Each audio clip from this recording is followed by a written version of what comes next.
What up, everybody? Got another special guest joining us this week as well. Artist out of Figgy's neck of the woods here, singer songwriter from Cleveland, Ohio. We going nationwide, man. We done hit Yeah. Houston, Cleveland, and when we hitting across the nation, man. And we got New Orleans. another New Orleans. Oh yeah, we did have New Orleans last week as well. So yes, we reaching across the globe, man. And we have another talented young lady joining us by the name of Nefertiti at Nefer. How do you say that? Okay, Nefertiti, right? Yes, I, beautiful. I try not to say Nefertiti. I say Nefertiti, correct? That is. Okay, Nefertiti Avani Ooh. joining us. Okay.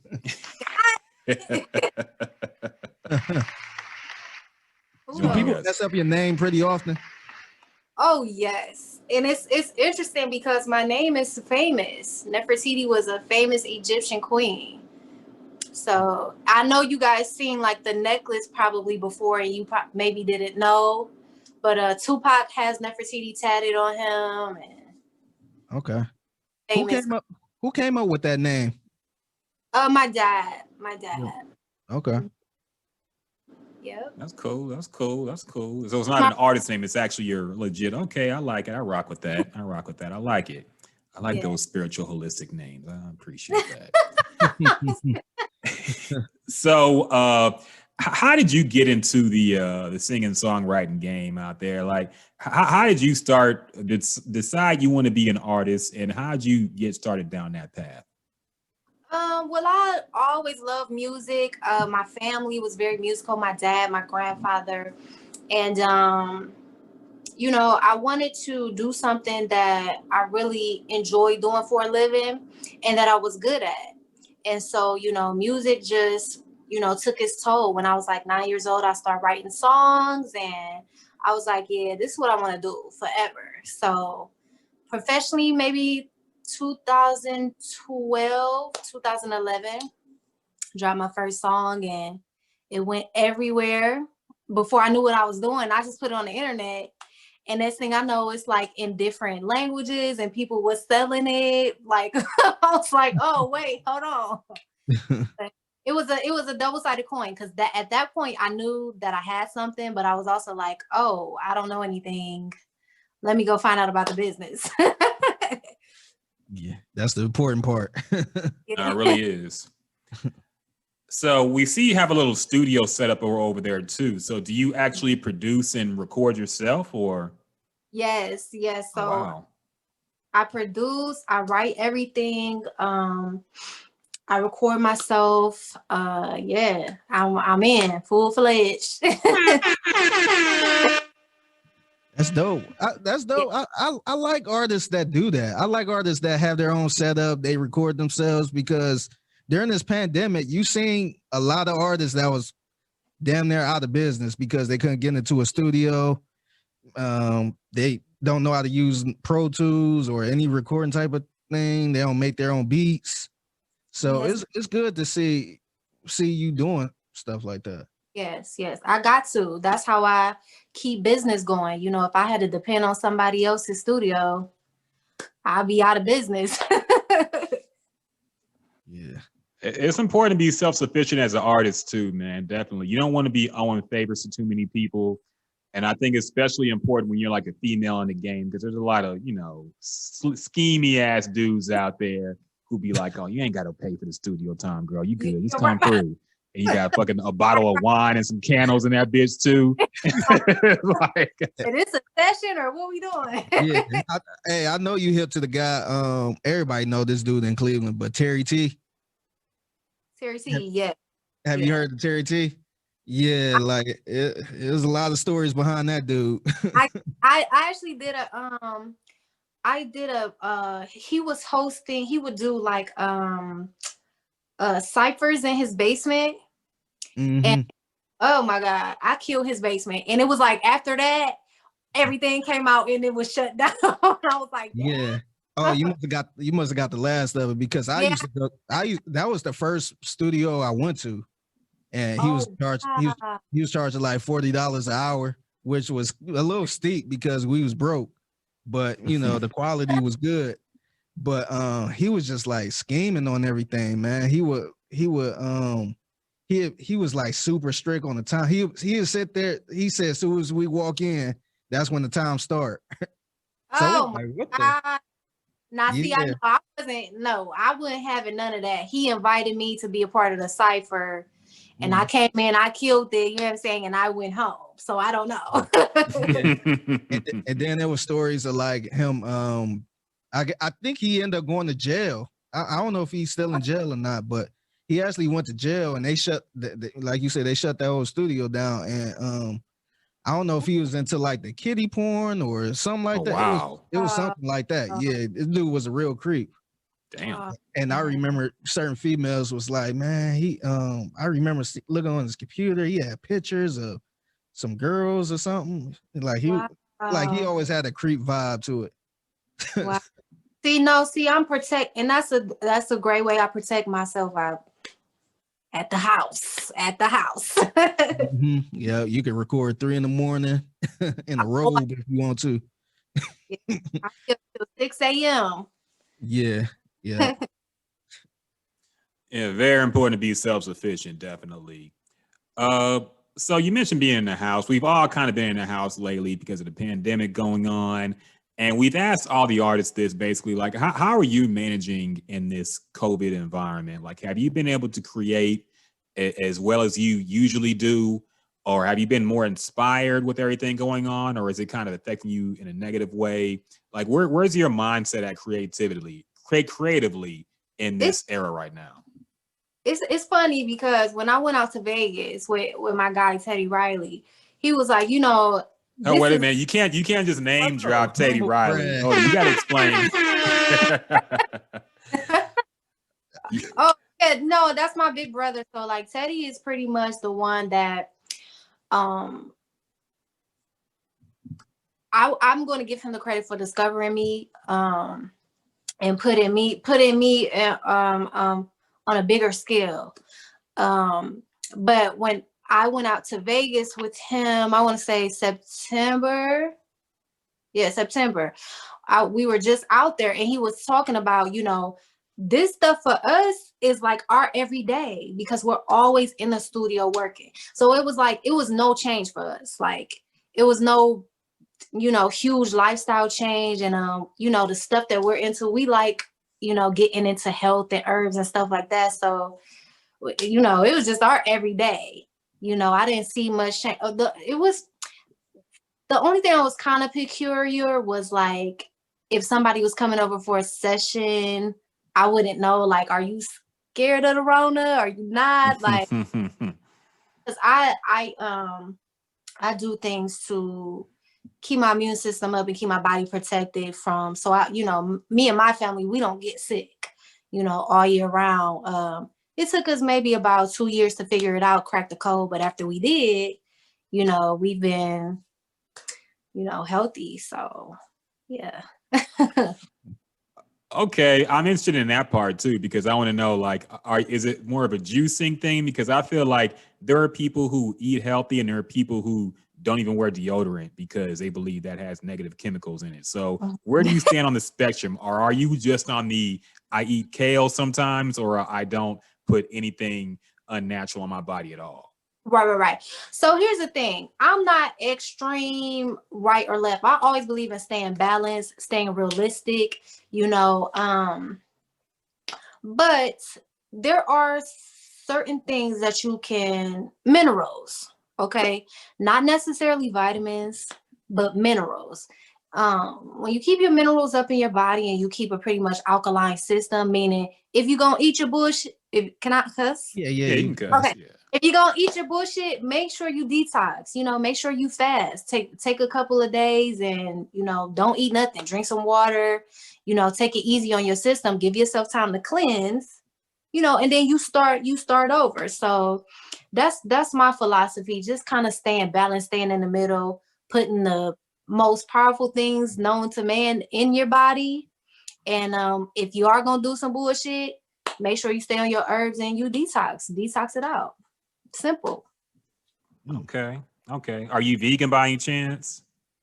Yeah, for the most part. Like sometimes I will have some cheese or like Yeah, for the most part, cheese. But I got into these monatomic gold, monatomic copper. It's liquid gold and it's liquid copper. And for me, so when you take those things, it heightens your senses. Oh wow. I began to get sensitive to the absence of electricity in food. So like I would be like, if I would bite into a piece of meat, I could taste that it is dead and it's nothing. And I was like, hell no, like I'm cool, I'm good. Like, but I was like, before I could eat it no problem. I thought it was good, but now I can't. Now I gotta ask you this too, because I read an article about Maya who has recently gone vegan, and she said she couldn't even date somebody who ate meat. Yeah. And that hurt my feelings, because even though I have no shot at dating Maya, like I like to believe I have a shot. So I don't want her to reject me just because I eat meat. So could you date a guy who eats meat or doesn't stick to what your diet kind of is, or does he have to kind of comply with what you be eating? You know what? You know what? Before I could have, but now I can. My senses are heightened, so I can taste it in your sperm. You know, I can smell it coming out of your pores. So I'm good. I'm cool. Like I it's not because you eat the animals and blah blah blah blah. Like whatever, you do your thing, but I don't want to be repulsed by somebody who I'm trying to be. You know what I'm saying? Up in that thing. I'm not trying to be like, I'm trying to smell that. So yeah. It's crazy. Maya said the same thing. She said she could smell the death in their breath. Yes. You remember that? It's real. I know it sounds crazy, but like, cause I used to be, eating meat, eating bacon, everything. Like I loved meat. But like, getting into this lifestyle, seeing all of the benefits, seeing that you don't get sick. Because that's another thing that keeps your body alkaline, because meat is so acidic. It just it toxifies your blood. So, everything, you become stronger, you become wiser, you can think better, and yeah, you can eventually you start to smell it and it be like, ugh, like it don't, like how it smells to probably the people that eat meat now, it don't smell like, it's not gonna smell like. So you can smell a steak on the grill and not think that smells good anymore? Because I used to smoke, and I don't smoke no more, but cigarettes, like the cigarette smoke still smells good to me, even though I know it's bad and I don't do it no more. So does meat still smell good to you? No. But it was a point where it did smell good to me, but I just wasn't eating it. Dang. But now it's like, it literally smells like something is dead and it's around, like, Damn. It's interesting. That's deep. That is deep. That is deep. That makes me think about a lot of things, man. Because I'm like, shit, I eat meat still, but I don't know. It's tough. It's tough being. How long did it take you to get to that point? How long did it take me? Yeah. Oh, years. I want to say I started in 2014. And it was never like, a straight. I think my longest that I went when I was going back and forth was like 6 months. And then I reverted back. Cause like I said, it still smelled good to me. I was like, I want some. And then when I got pregnant, I was like, I'm eating everything, cause I didn't know, cause when you do take meat out, you have to learn how to replace the minerals in your body. You know what I mean? Because you are eating flesh, so you're ingesting the minerals of that, what's left in there. But they sit the meat there so long, the meat not even eating plants anymore. They eating like soy and garbage. So it's not even as healthy as it used to be, maybe like back in the day when our parents was coming up. Okay. Yeah, I didn't mean to go off on the aside about the diets, but it's interesting because we never had somebody like this on the podcast before. Most of us are, like we generally eat healthy, but I always wanted to talk to somebody and pick their brain about, people who don't eat meat at all and kind of experience. Yeah, and it's interesting because it actually ties into the song Raw. It's actually like a triple entendre. And what I realized was when me and my husband, when we stopped eating meat and we stopped eating dairy,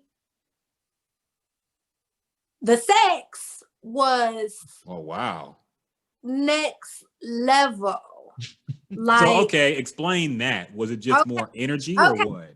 Okay, so first of all, when you stop eating that stuff, your circulation gets better. So maybe when it took a longer recover time, after you bust a nut, no. Oh wow. That recover time and the amount of semen, like I'm a sexual person, so I like, you know what I'm saying? I like a good amount. You know what I'm saying? Don't squirt me with some little in that thing painting up the house.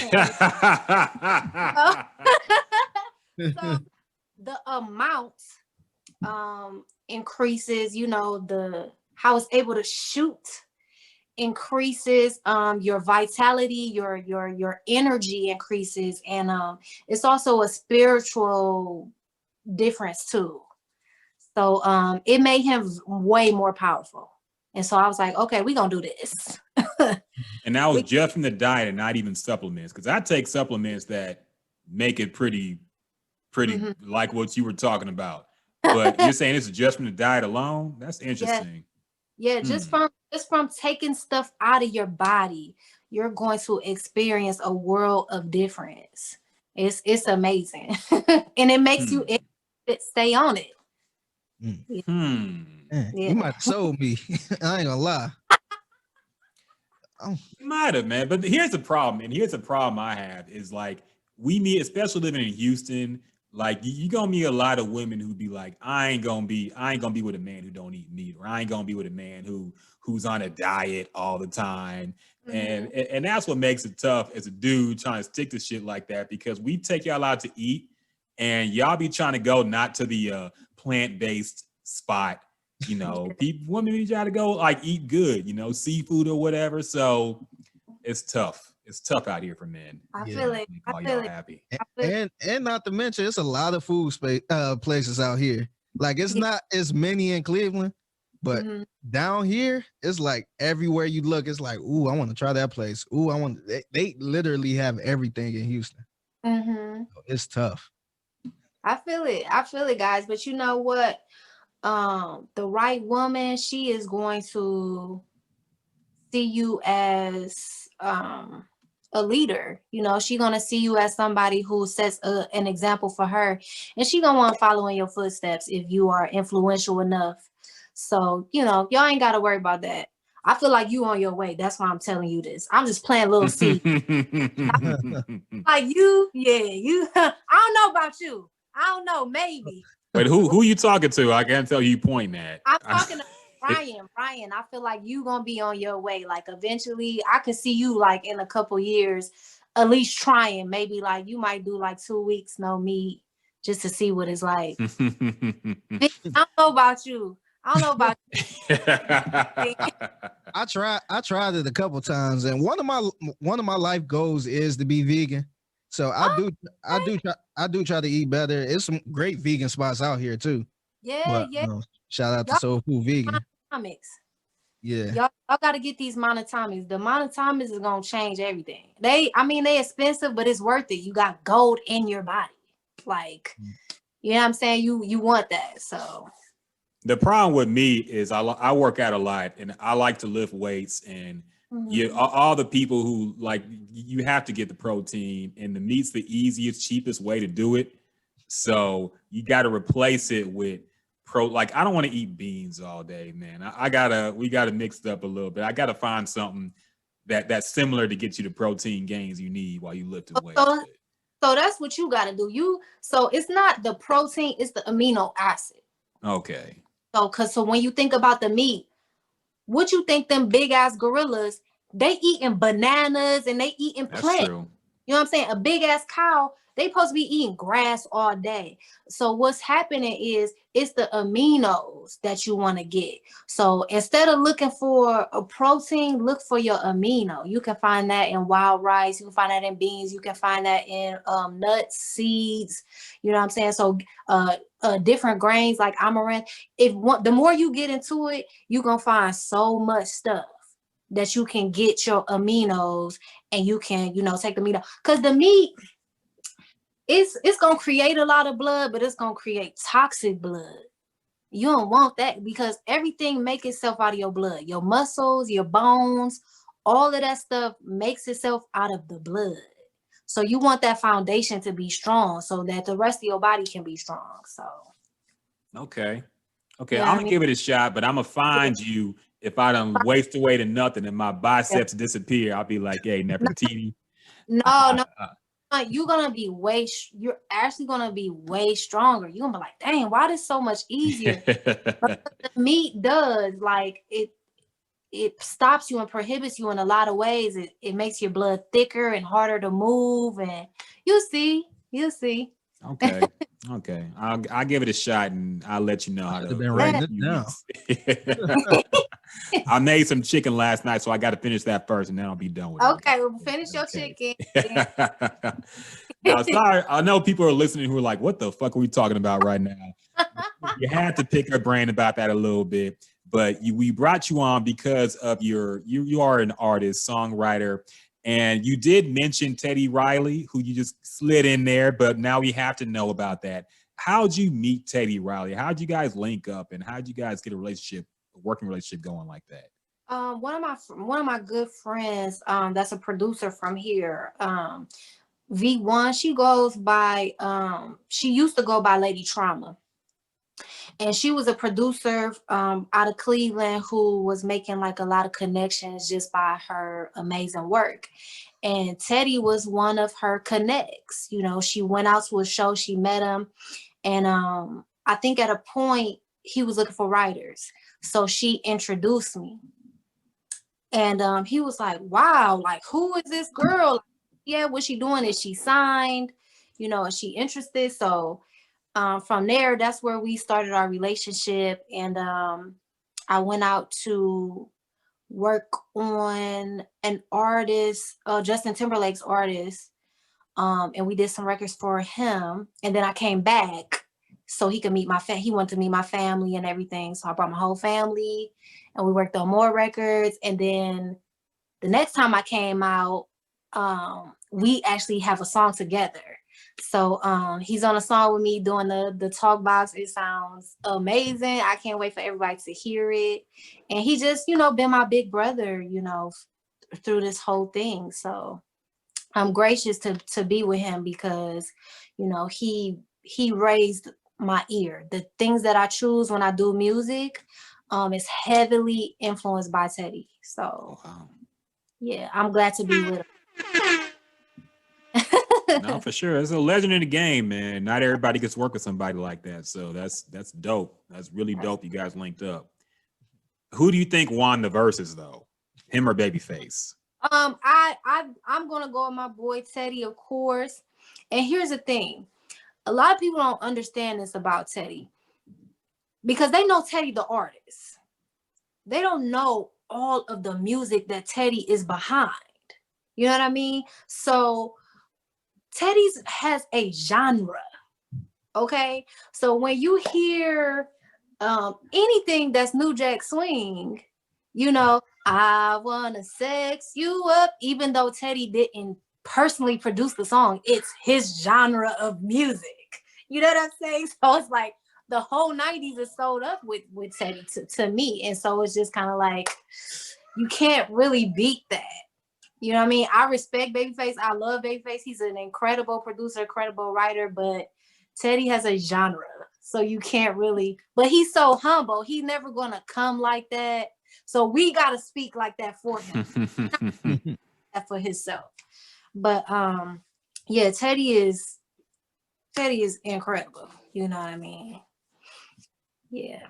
No, for sure, for sure. And yeah, I think that was the case for both of them because I think both of them had their side. It was more of the Babyface fans versus the Teddy Riley fans, more so than it was Babyface versus Teddy Riley, man. Because I Nah. think they cool with each other.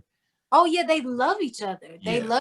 They respect each other. You know, that's like little big brother, little brother, big brother. So yeah. The jokes that night during that battle was hilarious. Like the first time where nobody could hear Teddy, and he was like, "Can you hear me? Y'all hear me?" Right. Like to me, that was just straight up quarantine shit. Where we just like, man, like, what is going on here? We trying to hear this battle. Right, right. And the next day, you know, we rocked out and we had so much fun. I just feel like all of us needed that. You know, Yeah. so many people tuned in and going back in time, listening to all those records. Like that was just, it was so good. It was so good. It was definitely a good time. So what do you have on the horizon? Are you working with on any projects right now? Do you have anything in I the woodworks that people can do. look forward to?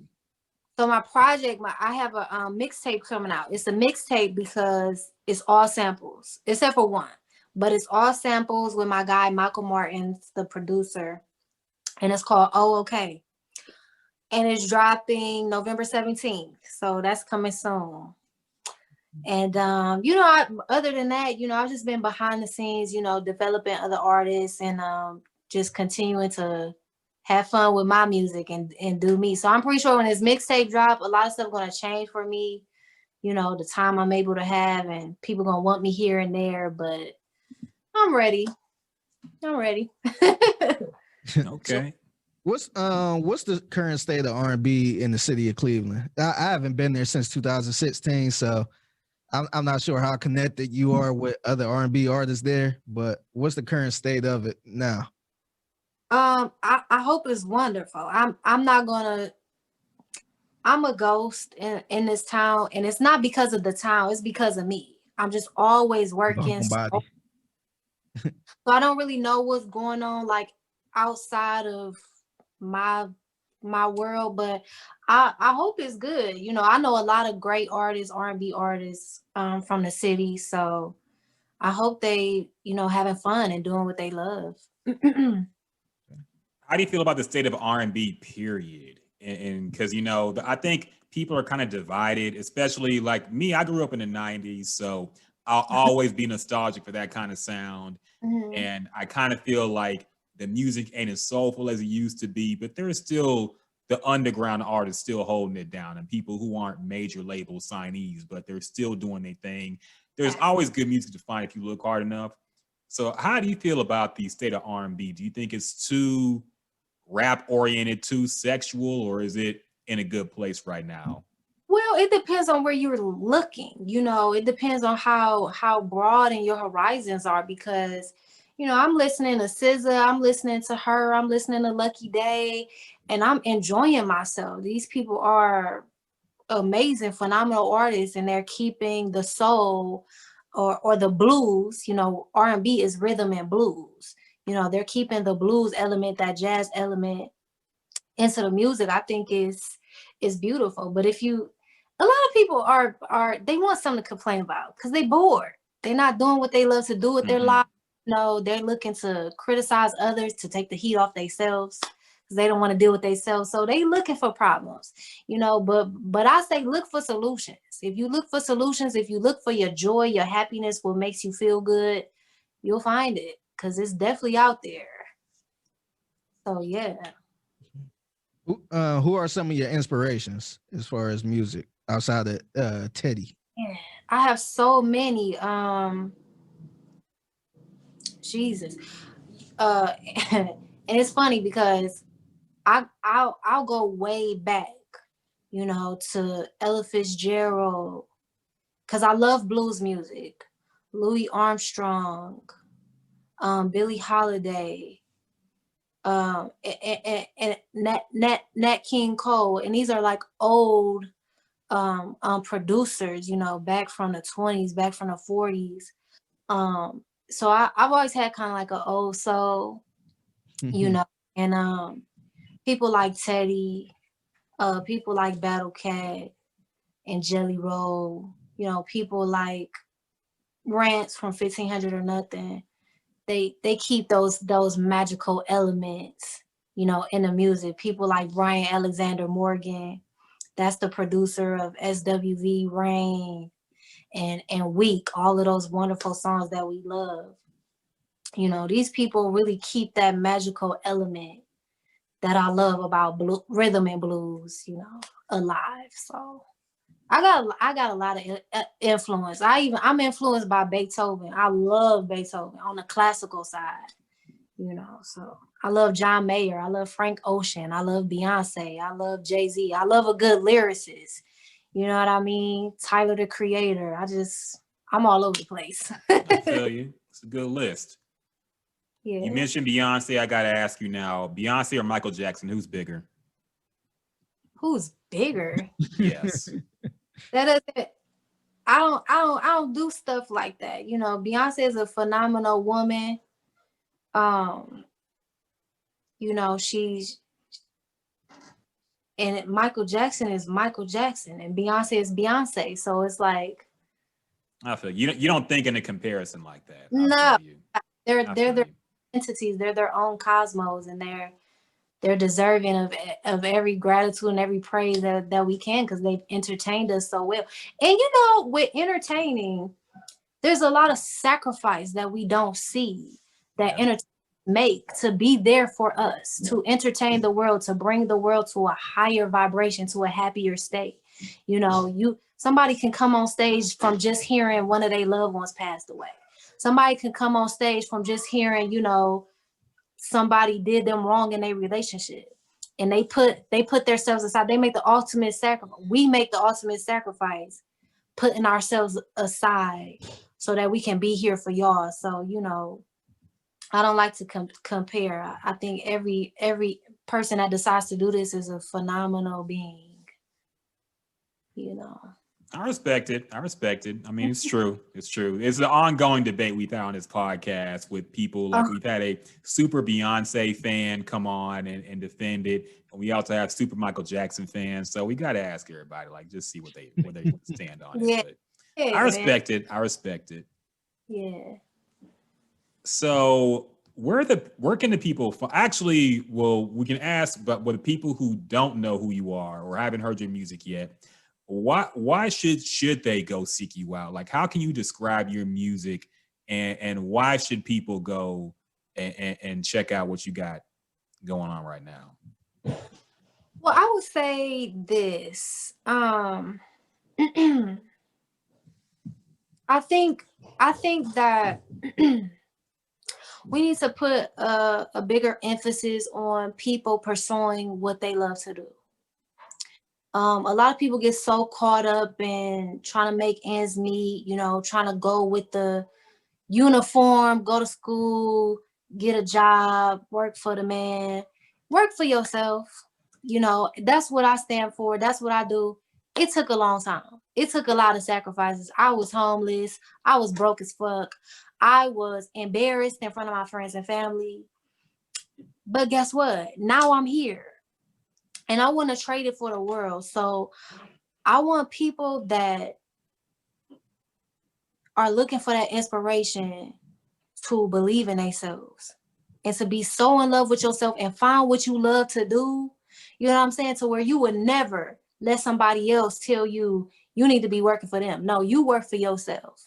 You know, so that's what I want to stand for. That self-love again. You know, people need to fall in love back with themselves and live for themselves. So and the music is, I'm good. I'm great. I'm not gonna lie to you. I'm probably, you know, the best doing it in a sense of, and I don't mean in comparison with other people, but I mean in a sense of I'm full-fledged 100% in. I'm dedicated. I work harder probably than anybody that I know. And so the product is wonderful and it's inspiring and it's about love, whether it's love for yourself, whether it's love for your circumstances, your people around you, your mate, your diet, love your self. You know what I'm saying? That's what we doing. That's dope. I really like the song too. Like, I'm not just saying that because you from Cleveland or whatever, but I I really like the song. Yeah, I think you're a talented and amazing artist. Thank you. You know what's so crazy? I've sold that song for $100. I've sold that song for $50. And I put it on sale for $1.41. Yeah, People was like, no, I'm gonna pay you $25. I'm gonna pay you $50. I'm gonna pay you $100. And that brought me to tears because I'm like, wow, I'm really doing what I want to do, inspiring people, and they feel like that's worth it.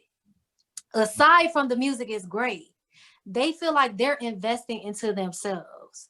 You know what I'm saying? And they're investing into their community by having putting somebody in position with a voice that's going to speak for, empowering people. You know what I'm saying? And us getting back to us. So yeah, people really respect it. And I love y'all, man. Thank y'all so much yeah. for, for being at my side, while I get this shit done. I got to pull back the curtain a little bit. So, you had sent me a DM pretty much saying, buy my, can you buy my song? You sent the Cash App name. And I'm like, hey, like, me, like, if you listen to this podcast, like, I love supporting local artists. I actually buy their music. I don't, a lot of people think streaming it on Tidal or Spotify is doing good, which is cool, but the artists get the money by, actually purchasing the song. Okay. And you So see away our mechanical royalties. yeah, You can't even play a CD no more. They took away the power of us having something physical and selling it. So that's a part of me being in this industry. I'm like, no, I'm about to empower the artists back again. You know, Apple and stuff, yeah, y'all cool, but y'all know what? Y'all gonna do that, but I'm gonna sell my stuff myself because I deserve my music. And a lot of people don't want to pay 99 cents. They want to pay $100. And if they want to pay you $100, they need the right to pay you $100, and you need the right to collect all of your money. I got 22,000 streams on a song on Apple Music. They pay me $10. Damn. mm-hmm. $10. Yeah, I know you saying the story of Mariah Carey, her song. I think it was that Christmas song. That's like the most streamed song in history of streams. And she only got like, I want to say like $30,000 for it. You know what I'm saying? Like, she could wipe her ass with $30,000, and that's the number one stream song in history. You know what I'm saying? So I'm all about the artists. We're gonna redo this system. We're gonna redo the system in favor of us, and we're gonna be able to make our own money and have our own independence, flat out, period. Yeah. I agree. And there are some places that let you take a bigger percentage. I know Fat Tony's on Bandcamp, and Bandcamp lets you, I think on Fridays when you buy a song or anybody's stuff, they get like 100% of the revenue. So like And some don't mean to cut you off, but just think about that. You gonna give me a percentage of my shit? What yeah, are you but talking? you got to think about it like this, because you're paying for the distribution, because it's easier for people to stumble upon you on Apple Music than it is to actually have to physically search you out and already know about you. Like if your song gets put on a playlist, that does a lot for artists. So I'm not defending the major labels and all this here, but I'm just saying like there is that you do get a benefit from being on these platforms. And to the mention, Fat Tony, I think he's with a pretty sweet independent label too. That's good. So yeah, so it's not like he on a major label, not really getting nothing. But a lot of people don't be in that situation. A lot of people be on some type of label and they don't get anything for what they do. Yeah. Or they get a small percentage. And I respect anything that, I'm not speaking against what anybody's deciding to do. I'm just saying what I'm here to do is to get us our full, complete 100% power back. If you don't want to cut nobody in, you don't have to, because we with the playlist, you got to pay for that. Yeah. You know, so I done paid to be on a playlist, and I done got, you know, quote unquote, just for example, if that was my situation and I paid to get on a playlist, however much it costs, and then I get $10 from my 22,000 streams, where's my return? And you know it costs money to mix, and like this shit, this, you see this box? This is $1,000 box. My computer is $5,000. This costs money. You can't just be, you know what I mean? You got to see your return. We not in this just to get famous. We in this to make money. We in this to be financially independent. So I want us to start thinking back like that and be back empowered and have our own control of our masters and our rights and our copyrights and all that, our publishing, you know. I feel you, but I gotta press you a little bit because I want to know just where you stand. Like, what do you think is more important for an artist? Money for their actual songs or exposure as far as getting people to come to the shows? Because, you know, a lot of artists, they only make money through shows. They don't make a lot from the actual song and streaming and purchasing the song itself, because especially when the labels get involved and all that. So what do you think is more important? The monetary compensation for your art, or the exposure of being more well known, or like you could say the fame that comes with it? I mean, it depends. You know, everything is a custom made situation. You know, for me personally, you know, I'm here to enjoy what I do and get paid for it. You know what I mean? So I feel like this. I got 7,000 followers, right? I made $2,000 in, I think it's maybe 5 days now. It could be 6, you know, by just like the DM I sent you. Just DMing everybody. And that's only 7,000 people. If I got 700,000 followers and nobody's spending money with me, you know what I'm saying? What's the benefit of the exposure? That's what Boozy was mad at. You know what I'm saying? I'm here to sell you. I'm here to sell. Like, I'm not here to be famous or popular. So it depends. It depends on how you look at it. Yeah, I think I had that mindset of like, if you would have asked me 10 years ago, what do I want? I would probably say I just want the exposure. I want to, you know, I want the crowd, I want the followers and all this other stuff. But now, like, I'm kind of on the same page as you as far as, like, you know, I guess, you know, pay me for what I do. Like, I don't want to like, I still got a lot of music. I kind of retired rap, but I still got a lot of music, but I don't want to just put it out there and then not benefit off of it, because I done paid to get it mixed. Yeah. I had to pay for beats and stuff like that. Yeah. So it's kind of like, I don't want to just put it out there and people and not really get anything from it. Yeah, because let me ask you this. Would you rather have 700,000 followers, or would you rather have 7,000 that's spending with you every week? Yeah. I'm saying it's just different. And then the quality of the people are actually into you. They actually like your music. They like you as a person. That's why they buying into you like that. So it's just, my experience is just different. My fans, we got a different connection. It's just different. You know what I mean? Yeah, and it takes, and I think it takes the time to do that too. A lot of people don't want to take that time. A lot of people just rather put it on Apple Music and think they doing something. Yeah. But you can literally, like, I learned from experience too. Like, they could play your song on the radio. You could be like, "Yay, I made it," and blah blah blah. But that really don't mean a damn thing. like DJ Steph Flaw's playing your song 10 o'clock at night is cool. Like, don't get me wrong. Everybody dreamed of that, but that's not really doing anything. Yeah. Like, I'd rather somebody actually, you know, I'd rather a bunch of people purchase my song and I get all the money for it. And you deserve it. You put your money into your craft, you put your time and your energy, you deserve that.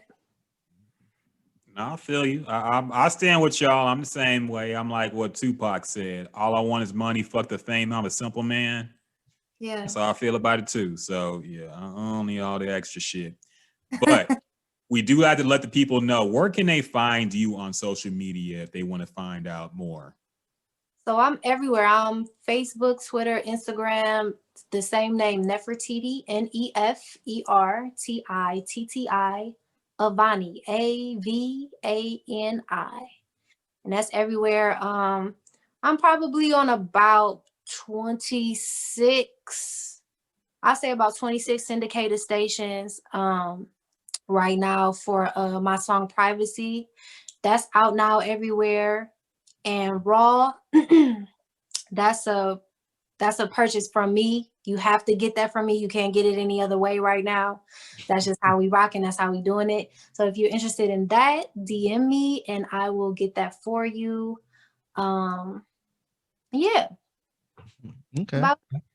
I gotta say this. I kind of feel like a jackass because when you sent me the DM, like when you was, I ended up seeing like a post of you showing everybody that purchased it. I was probably the one that paid. I only paid like $5. I sent you $5. Do you see it? Hold on. Everybody was sending like $100, 50, 20. I'm like, damn, my cheap broke ass that sent $5. I could have sent a little more. Bruh, do you see this, Ryan? He's saying that he like he didn't pay enough $5 for one song. Like, first of all, every single body that purchased was a blessing. To be able to, it feels so good to be able to move one unit. You know what I'm saying? So I want to tell you, I appreciate that $5. I love you. You know what I'm saying? For purchasing. Like, come on, man. Come on. Please don't ever say that again. and the only reason I sent the $5 because I really don't use Cash App like that. So I want to say I had like $11 on there. So when I seen the price for yours, I'm like, I ain't want to send no one. I think you was charging like 181 or so, whatever it was. Yeah. I'm like, I ain't want to send 181. I'm like, I'll just send there $5. No big deal. Wow. And now I seen the post. I'm like, oh, everybody send the 20s and 50s. I could at least send the 20. No, that was beautiful, Figgy. I appreciate your purchase because you could have said no and not purchase anything.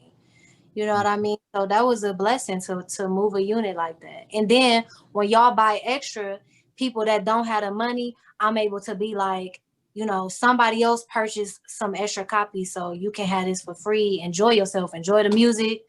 Get some poontang, whatever you gonna do. Like, I'm looking. Nah, your IG is lit. I would have seen you some money too. Your IG is lit. Thank so. you. Thank you.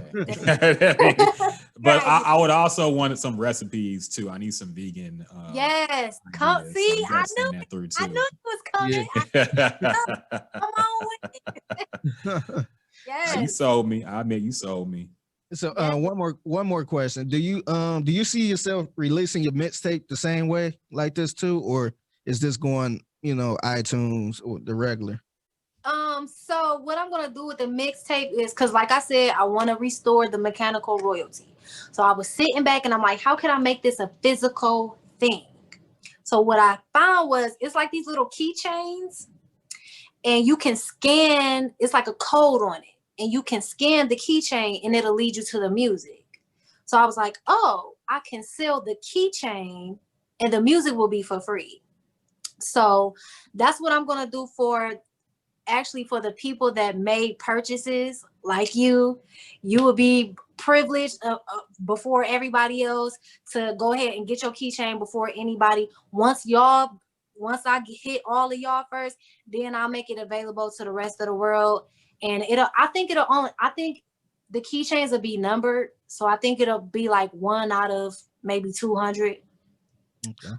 And then after that, everybody can get it however I decide to put it for purchase or whatever. But I think that's how I'm going to come out and do the mixtape with the little keychain. So okay, you're gonna have to send it down here to Texas. Good idea.